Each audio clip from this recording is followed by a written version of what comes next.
में हम सॉवरेनिटी के टाइप्स को डिस्कस करेंगे।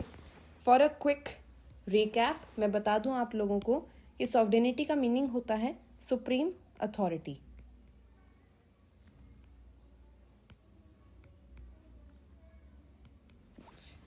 There are mainly 6 types of sovereignty, out of which 3 we are going to discuss today, and these 3 हम कल डिस्कस करेंगे। सबसे पहले हम डिस्कस करेंगे internal and external sovereignty, then real and namesake sovereignty, and lastly de jure and de facto sovereignty. Internal sovereignty का क्या meaning होता है? Internal sovereignty implies that an institution has the power to make decisions regarding its internal affairs. कोई भी country है, state है, institution है, organisation है, हम कहेंगे कि उसके पास इंटरनल सॉवरेनिटी है if it can make the decisions regarding it's internal affairs by itself without किसी एक्सटर्नल इन्फ्लुएंस, किसी बाहर के इन्फ्लुएंस के बिना अगर वो खुद से अपने डिसीजंस ले सकती है तो that kind of power is called internal sovereignty.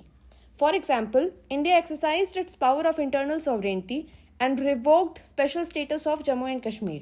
India is not answerable to any country or international agency regarding the decisions that it has made within its area of jurisdiction. कहने का मतलब ये है कि यहाँ पे एग्जाम्पल आ जाता है इंडिया का। इंडिया ने JNK का स्पेशल स्टेटस रिवोक किया था।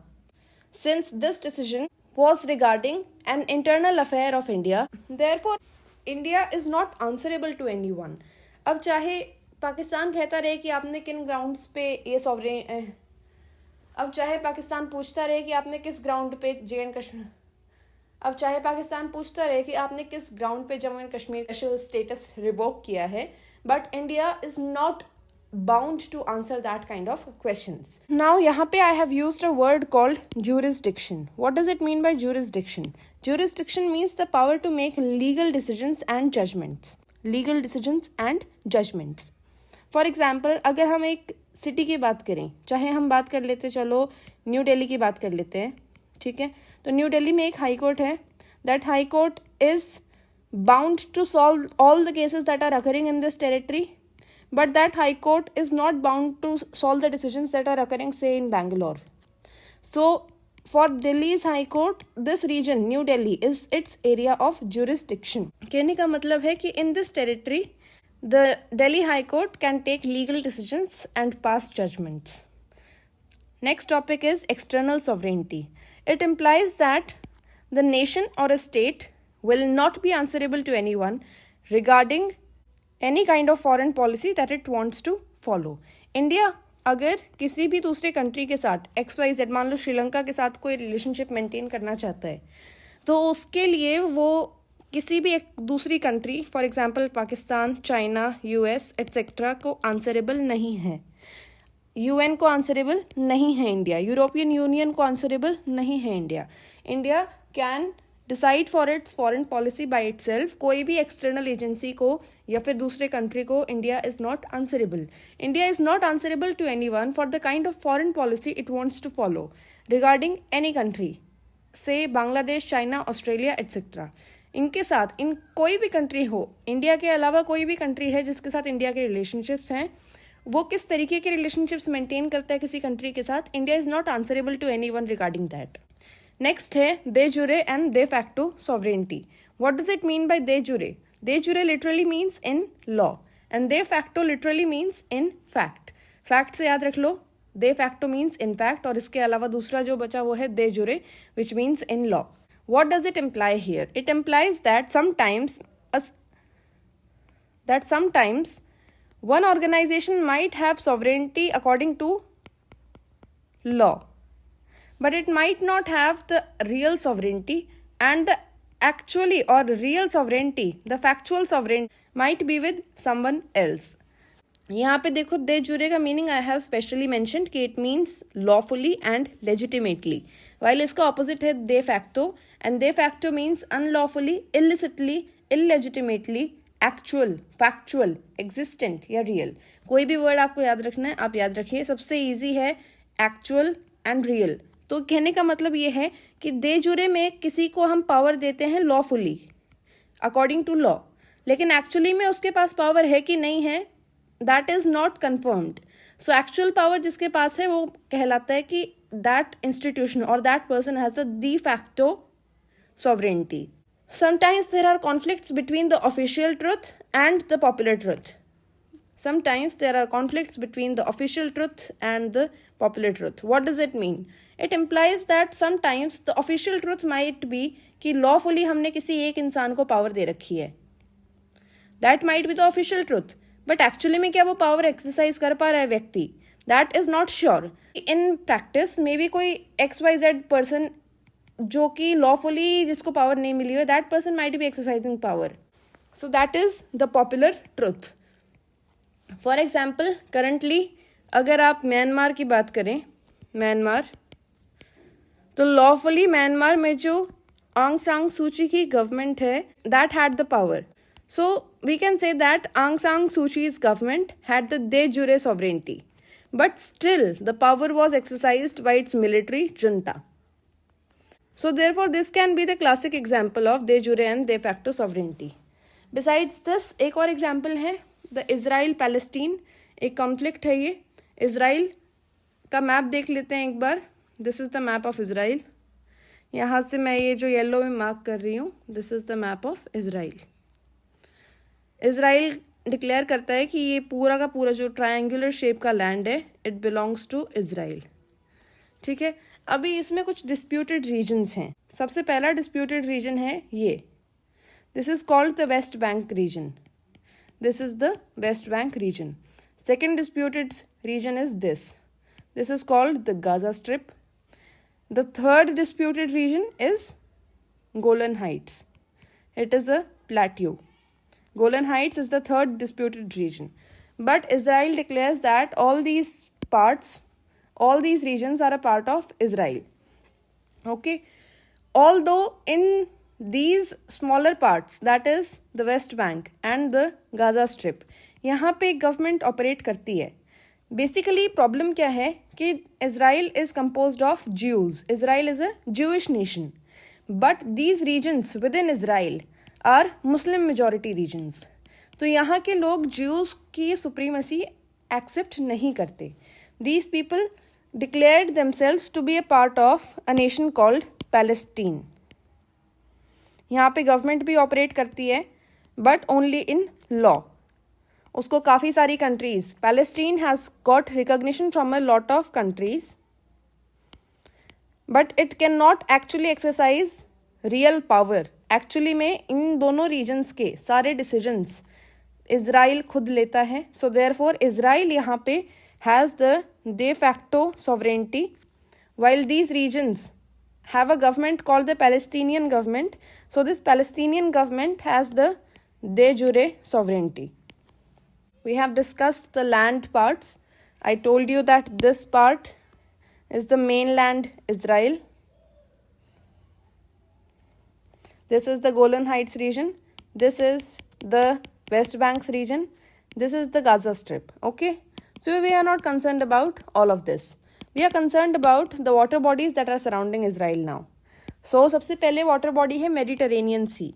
इसराइल अपना बहुत लंबा एक बॉर्डर मेडिटेरेनियन सी के साथ शेयर करता है. रिसेंटली इसराइल के जो बीचेस हैं यहाँ पे black coloured rubber like substance, जिसको टार भी कह सकते हो आप, दैट वाज फ्लोटिंग और यहाँ के बीचेस पे वो डिपॉजिट हुआ है. So that probably might be because of कोई जो शिप थी यहाँ पे मेडिटेरेनियन सी में, इट मस्ट हैव सैंक.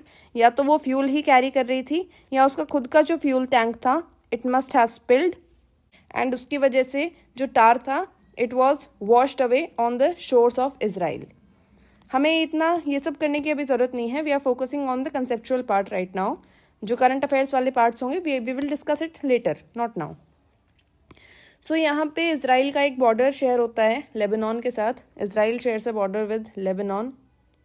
ओके. तो इसराइल एक सीरिया के साथ बाउंड्री शेयर करता है. नेक्स्ट इसराइल जो है वो काफ़ी लंबी बाउंड्री शेयर करता है जॉर्डन के साथ. ओके. एंड यहाँ पे ये वाली जो बाउंड्री है, the boundary that I am marking with blue, this boundary is with Egypt. So what all countries are surrounding Israel? Lebanon, Syria, Jordan and Egypt. Syria और इसराइल के बीच में एक वाटर बॉडी है which is called sea of Galilee. Not very important, so इसको ignore भी कर दो तो कोई इशू नहीं है. But between Jordan and Israel there is this water body which is very famous, dead sea. आप मुझे बता सकते हैं कि डेड सी की सैलिनिटी कितनी है? सैलिनिटी का मतलब होता है amount of salt in grams divided by amount of water in KGs. क्या आप बता सकते हैं कि डेड सी की सैलिनिटी कितनी है? इसके अलावा दूसरा क्वेश्चन है कि कैपिटल ऑफ इजराइल क्या है? बेरुत ब्लास्ट कहाँ हुआ था? कौन सी कंट्री की कैपिटल है बेरुत? ये भी आप बता सकते हैं. Otherwise I will discuss all of these questions in the next video. तो अगेन यहाँ पे एक रिकैप हो जाए. Palestine is composed of Gaza Strip and West Bank's region. It is under the de jure rule of Palestinian government, but it is under de facto rule of Israel.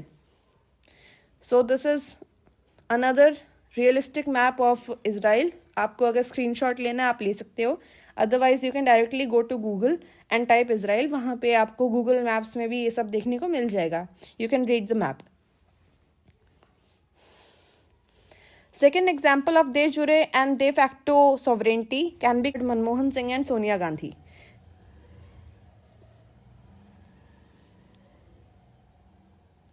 You see, when Manmohan Singh was in power, when Manmohan Singh was the Prime Minister of India, it was often said that Manmohan Singh does not enjoy any real power. He is only a de jure head of the state, जबकि actual power was enjoyed by Sonia Gandhi. So we can say that Sonia Gandhi was the de facto leader, while Manmohan Singh was the de jure leader. But regarding Prime Minister Modi, he is both the de facto and de jure head of state.